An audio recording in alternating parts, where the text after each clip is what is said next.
I will discuss the topic computer basic computer knowledge of computer hardware and software.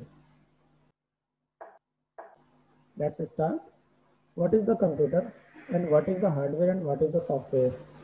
We have already previously lecture. I will discuss the what is the computer, and today I will discuss the computer hardware. Basically, hardware means that the you can see and touch also. Means that आप उसको देख सकते हैं, छू सकते हैं. Basically, hardware four components of computer system. First one is CPU, means that central processing unit, makes the decisions, perform computations, and delegates input-output requests. Second one is memory, means that disk drive, CD drive, tape drive, USB, and flash drive. And third one is input device, means that keyboard, mouse, etc. And means that अगर मैं बात करूं input device की, gets information from the user to the computer. And next one is output devices. Just like आप किसी चीज को देखते हैं, उसका आउटपुट क्या है, किस तरह हमको दिखाई देगा, कहाँ से दिखाई देगा, वो डिवाइसेस कौन कौन सी हैं. जैसे कि एग्जांपल पे monitor, means that send information from computer to the user. मतलब कंप्यूटर के द्वारा जो information as a desired output में यूजर को चाहिए, वो कंप्यूटर के द्वारा through input through output, means that input जब आपने दिया था और जो कंप्यूटर ने आउटपुट दिया है अकॉर्डिंग योर डिजायर्ड आउटपुट, वो आपको मिल जाएगा. Next one is hardware. Hardware means that जो इसका ग्राफिकल मैं रिप्रेजेंटेशन बात करूं तो एक दूसरे से रिलेटेड होता है. मीन्स दैट ये इंटरकनेक्टिविटी होती है इनकी. Memory, CPU, input devices, output devices.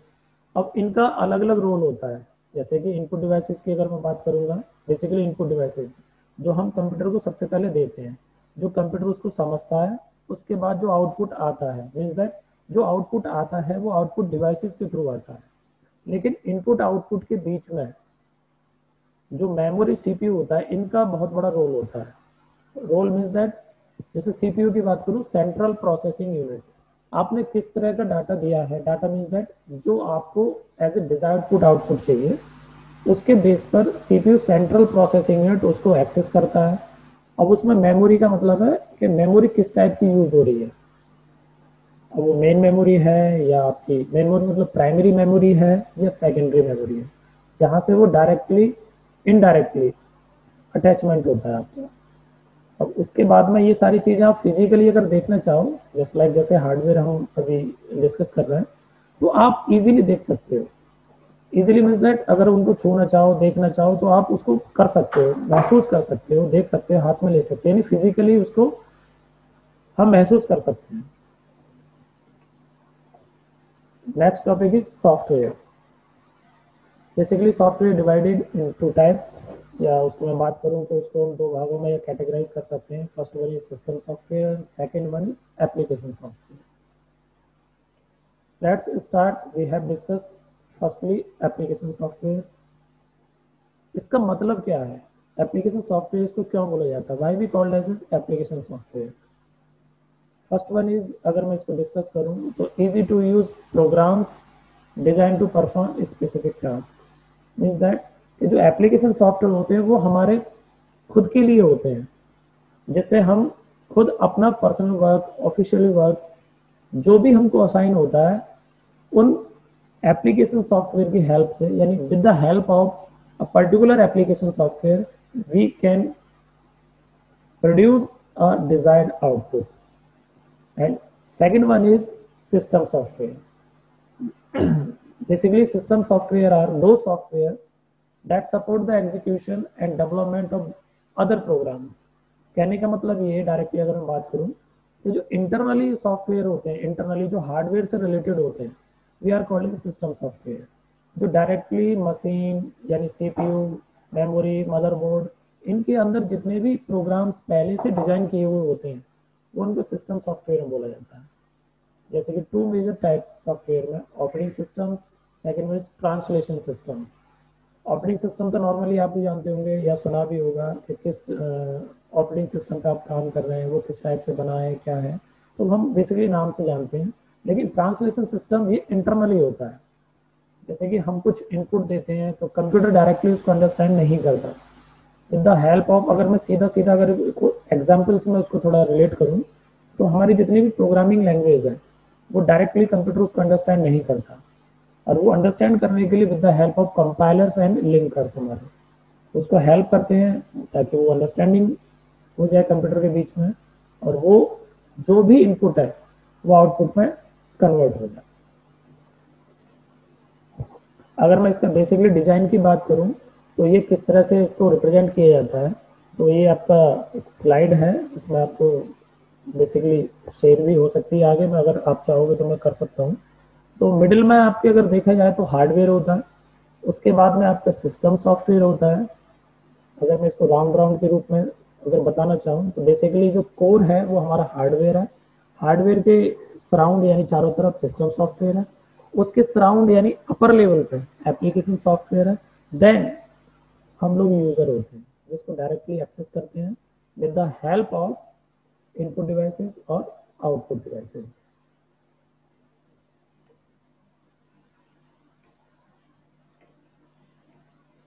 Next slide है मेरी, है कंप्यूटर सॉफ्टवेयर रिलेशनशिप, यानी कंप्यूटर का सॉफ्टवेयर का किस तरह से रिलेशनशिप होता है, किस तरह से एंड यूजर यानी हम लोग उसको एक्सेस करते हैं या इंटर रिलेटेड होते हैं या उसको फील करते हैं। तो सबसे पहले मैं बात करूँ, ये फिगर जो आपको सामने दिखाई दे रहा है ये इस तरह से बना हुआ है कि जिसमें हम लोग डायरेक्टली और इनडायरेक्टली कहीं ना कहीं एक दूसरे से रिलेटेड है, जिसमें आपका बायोस एक बहुत बड़ा रोल प्ले करता है। BIOS means basic input and output services, जिसका मीन्स होता है needed for a computer to boot up, यानी जब कंप्यूटर स्टार्ट होता है, प्रीवियस लेक्चर मैंने आपको डिस्कस किया था कि जब कंप्यूटर स्टार्ट होता है उसको हम बूटिंग प्रोसेस बोलते हैं। बेसिकली बूटिंग प्रोसेस का मतलब ये होता है कि कंप्यूटर को स्टार्ट करना, उसके स्टेप्स अलग अलग बताए थे मैंने।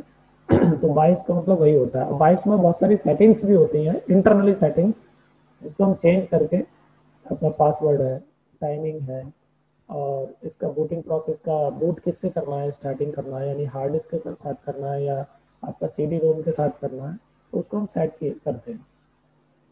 अब इसमें जो फिगर शोन हो रहा है आपका यूजर इंटरफेस, नेक्स्ट स्लाइड में इसी के साथ में जो अटैचमेंट है वो application programs, then operating system, then bio system, then computer hardware.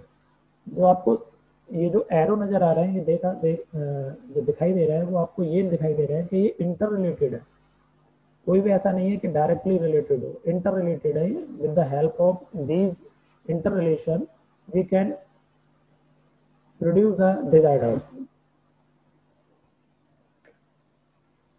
Next some application software की मैं अगर बात करूँ या उनका डिस्कशन करूँ, तो application software makes computer popular and easy to use, means that जितने भी एप्लीकेशन सॉफ्टवेयर होते हैं उनका जो मेन्स है एक्चुअली वो ये है कि हम डायरेक्टली जो भी काम करना चाहें, जो भी डिजायर्ड फूड लेना चाहें, उनके माध्यम से यानी उनका यूज करते हुए वो हम अचीव कर सकते हैं। कॉमन एप्लीकेशन सॉफ्टवेयर मतलब अगर मैं बात करूँ उनके नाम क्या हो सकते हैं, फॉर एग्जांपल माइक्रोसॉफ्ट वर्ड, अगर मैं इसको कंप्लीट बात करूँ तो Microsoft Office, just we are called Microsoft Office, जिसके अंदर Microsoft Word, Excel, PowerPoint, FrontPage and so many software are there application. Media player है, बिनेम है, वीएलसी है, Photoshop, Corel Draw, Dreamweaver, QuickTime, photo paint, Internet Explorer, Netscape Navigator. These are the web browsers. With the help of these web browsers, we can surfing, cat surfing, and so many applications of are there in current situation. अगर मैं operating system की थोड़ा बात करूं, यहाँ पे थोड़ा discussion करना चाहूँ, तो controls and manages the computing resources, means that with the help of operating system we can control and manage the computer resources। like as example में अगर मैं बात करूँगा तो विंडोज़ है, Windows, Unix, M S DOS, MS DOS means Microsoft disk operating system. Important services that an operating system provides, यानी अगर मैं ऑपरेटिंग सिस्टम की बात करूं जिसकी हेल्प से हम लोग अपना जो भी काम करते हैं वो स्मूथली होता है, एफिशिएंटली होता है, तो उसमें जो पहला है वो है हमारा security. Security means that prevent unauthorized users from accessing the system. Means that अगर मैं सिक्योरिटी की बात करूंगा तो उसमें जितने भी अनऑथराइजेशन हो सकते हैं वो सारे के सारे प्रिवेंट होते हैं। मीन्स दैट कि आप कोई भी अननोन पर्सन को एक्सेसिंग पावर नहीं दी है तो वो आपका सिस्टम यूज नहीं कर सकता। आपने सिक्योरिटी उसके अंदर दी हुई है तो वो आपको एक्सेस नहीं कर पाएगा।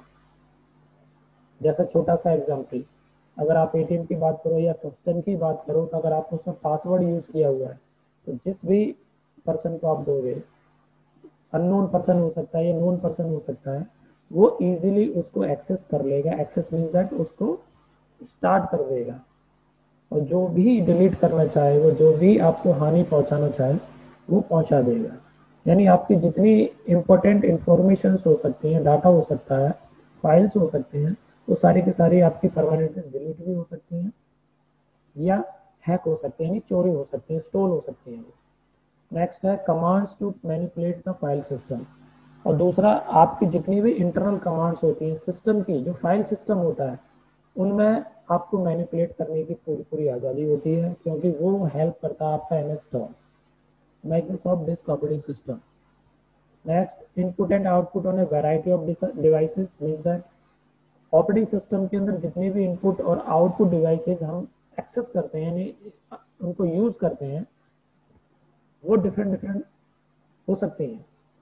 जैसा कि आपने CD यूज की, DVD यूज की, मीन्स दैट CD रोम के अकॉर्डिंग, DVD रोम के अकॉर्डिंग आपने CD या DVD यूज की, फ्लैश ड्राइव यूज की, पेन ड्राइव यूज की, कोई भी हो सकती है as a input as a output, जो भी आपका उस समय करंट सिचुएशन है। तो उसको मैनेज करने के लिए, कंट्रोल करने के लिए जो भी ऑपरेटिंग सिस्टम ने हमें रिसोर्स प्रोवाइड किए हैं, with the help of the we can achieve it. Next है windows management. Windows management means that जितना भी ऑपरेटिंग सिस्टम है विंडो के द्वारा चल रहा है, उनमें अलग अलग कंट्रोलिंग पावर दी हुई है, उनकी सेटिंग्स दी हुई है, और वो सारी सेटिंग्स होती हैं हमारी कंट्रोल पैनल के अंदर। कंट्रोल पैनल मतलब जो भी हमारे अनऑथराइज या ऑथराइजेशन हमारे सिस्टम के अंदर होते हैं, उनको हम एक्सेस पावर या उनको कंस्टेंट लगाने की पावर जितनी भी होती हैं वहां से इनेबल भी कर सकते हैं, हम उसको डिसेबल भी कर सकते हैं। जैसे विंडोज मैनेजमेंट और अलग अलग होता है, ऐसा नहीं, फाइल मैनेजमेंट, विंडोज मैनेजमेंट, ये सारी चीज़ें हमारी सिस्टम के अकॉर्डिंग ही बनाई जाती हैं। बस हमको अपनी सिक्योरिटी पर्पज से, उनको कंट्रोल करने की पर्पज से, मैनेजेस करने की वजह से हम उनके अंदर कुछ ना कुछ चेंजेस करते रहते हैं, जिससे कि वो प्रॉपर मैनेज रहें। मैं थोड़ा सा इसमें आज जो आपका अभी जो बेसिक था उसमें थोड़ा what is a programming language, just like programming का थोड़ा मैं एक पार्ट है थोड़ा सा, उसे मैं बताना चाहूँगा। We can say a sequence of instructions means that जो प्रोग्रामिंग होती है वो कहीं ना कहीं इंस्ट्रक्शंस बेस्ड होती है। एक हम सीक्वेंस उसको बनाते हैं जिसके बेस पे हमारा आउटपुट आता है, और वो आउटपुट हमारा पहले से पता होता है कि हमें किस तरह से लेके आना है। ऐसा नहीं है कि कोई भी आउटपुट आ जाएगा। जैसे कि फॉर एग्जांपल मुझे वेबसाइट बनानी है या मुझे मंथ्स के नाम प्रिंट कराने हैं, या मुझे रिजल्ट आउटपुट लेना पूरे क्लास का, तो मुझे पहले से पता है कि मेरा डिजायर्ड आउटपुट क्या आएगा। तो उसी सीक्वेंस को लेते हुए मुझे इंस्ट्रक्शंस बेस्ड कमांड देनी है, और वो कमांड भी पहले से ही बनी होती है, बस हमको अपना लॉजिक क्रिएट करना होता है, और उस लॉजिक क्रिएट करने की वजह से जो एक्चुअल हमारा टास्क होता है या एक्चुअल हमारा जो रिजल्ट होता है वो परफॉर्म होता है। बेसिकली अ सीक्वेंस का मतलब होता है एन एल्गोरिथम और अ प्रोग्राम। एन एल्गोरिथम मतलब होता है ह्यूमन लैंग्वेज, जो कि स्टेप बाय स्टेप होती है। हम कोई भी नॉर्मल अगर बात करूं मैं एल्गोरिथम को अंडरस्टैंड करने के लिए, तो एल्गोरिथम का मतलब होता है एक प्रॉब्लम है हमारी, वो रिटिन फॉर्म में हम अपनी लैंग्वेज में उसको सॉर्ट आउट करेंगे, और वो स्टेप बाय स्टेप लिखेंगे ताकि जो हमारा एल्गोरिदम है उसको पूरी तरह से हम सॉल्यूशन में कन्वर्ट कर दें। हाँ, उसमें स्टेप्स भी होते हैं जो कभी कभी रिपीट होते हैं, जैसे फर्स्ट से लेकर मुझे 7 तक मैंने उस जो प्रॉब्लम थी उसको सॉल्यूशन में कन्वर्ट कर दिया थ्रू स्टॉप स्टेप्स यानी ह्यूमन लैंग्वेज। तो वो जो रिपीट होंगे उनको गो टू के फॉर्म में हम, जैसे मुझे दोबारा दूसरे लाइन पर जाना है तो मैं दूसरी लाइन को दोबारा नहीं लिखूंगा, उसी को रिपीट कर दूंगा। मीन्स लॉजिकली उसको सोचना है हमको, ह्यूमन लैंग्वेज में ज़्यादा से ज़्यादा हम उसमें रिपीटेशन ना करें। और दूसरा होता है a program, means that in computer language. Computer language की बात करूँ तो उसमें क्या क्या हो सकती है, तो नॉर्मली जो पहले जो स्टार्टिंग था, मैं डायरेक्टली नाम नहीं लेना चाहूँगा, पहले जो कंप्यूटर लैंग्वेज थी उनका नाम था बेसिक, कोबोल, पास्कल, इस टाइप से। लेकिन अगर मैं डीपली इसको थोड़ा डिफाइन करूँ तो computer language divided in 3 forms: low level यानी machine language, middle level and high level. Low level machine language का मतलब है understandable by a computer. A program needs to written a language is that आपने कोई ना कोई programme को लिखा है लैंग्वेज के फॉर्म में, अगर वो लैंग्वेज कंप्यूटर डायरेक्टली समझ रहा है, डायरेक्टली मीन्स दैट किसी ना किसी मीडियम के थ्रू, जैसे मैंने प्रीवियसली अभी इसी लेक्चर में जो मैं डिलीवर कर रहा हूँ इसमें बताया था कि लिंकर और एक होता है हमारा कंपाइलर, जो कन्वर्ट करता है इस इंस्ट्रक्शन से यानी कंप्यूटर लैंग्वेज को मशीन या लो लेवल लैंग्वेज में, जिसको कंप्यूटर डायरेक्टली अंडरस्टैंड करता है। Means that low level understandable by a computer. Next है high level, needs a translator, means that कोई ना कोई एक ऐसा मीडियम होगा बीच में आपके जो उसको कन्वर्ट करेगा, तो कन्वर्ट करने के बाद में उसका आउटपुट निकालेगा। जैसे कि एग्जांपल पर C plus plus, C, these, Java latest में, ये these are the high level language जिनका कहीं ना कहीं बहुत बड़ा करंट सिनेरियो में बहुत बड़ा रोल है। Java, dot net, python, so many language are there. तो आप जिसमें भी इंटरेस्टेड हो उस लैंग्वेज को अगर आप पढ़ोगे, उसकी प्रोग्रामिंग करोगे, तो वो कहीं ना कहीं आपको डायरेक्टली समझ में आएंगे। अगर आप सोचोगे बस ऐसी रिटिन में मैं कर लूँ उसको, तो हो सकता है आप उसको केवल एक ग्रामेटिकल मिस्टेक की तरह कि हाँ इसमें ये प्रॉब्लम है, इस लैंग्वेज ये प्रॉब्लम है, आप उसको पढ़ जाओ, उसको समझ जाओ। बट जब तक कंप्यूटर पे इंस्ट्रक्शन बेस्ड उसको परफॉर्म नहीं करोगे, आउटपुट नहीं देखोगे, तब तक वो समझ में नहीं आएगी कि किस तरह से उसका टास्क परफॉर्म हो रहा है। Levels of programming language mean that, जो मैंने अभी इससे पहले बताया, पहला है machine binary language, second one low level assembly language, means that इसी का पार्ट है, इसको उन्होंने थोड़ा एलोबरेट किया है, जिसके अंदर mnemonic names for machine operation, second explicit manipulation of memory addresses and machine dependent. Low level assembly language का मीन्स या मशीन बाइनरी लैंग्वेज का मीन्स है कि आपके mnemonic names for machine operation जितने भी होते हैं उनको परफॉर्म करना। और explicit manipulation of memory address का मतलब है जितने भी एड्रेसेस असाइन होते हैं थ्रू दिस लैंग्वेज, उनको एक पर्टिकुलर फॉर्म में असाइन करना और उस एड्रेस के बेस पे आपको कनेक्टिविटी प्रोवाइड कराना। नेक्स्ट है मशीन डिपेंडेंट, इसी का पार्ट है जो मशीन को डिपेंडेंट बनाता है कि with the help of something आप जो भी इंस्ट्रक्शन दोगे जिससे वो कंप्लीट अपने टास्क की ओर जाए, यानी जो आपका डिजायर्ड आउटपुट है वो निकल के आए। Next one is high level language, ये भी अपना कुछ ना कुछ टास्क परफॉर्म करने के लिए अपने पास कैरेक्टरिस्टिक्स रखते हैं, जैसे कि readable form. Next is machine independent. High level language means that अपना खुद का इंस्ट्रक्शंस होता है, जिसको मैंने बताया थोड़ी देर पहले आपको कि इसको कन्वर्ट करते हैं, ट्रांसलेट करते हैं थ्रू द विद द या with the help of compiler. Readable form होता है, आप पढ़ सकते हो उसको, और साथ ही साथ मशीन इंडिपेंडेंट यानी मशीन की निर्भरता खत्म करते हैं।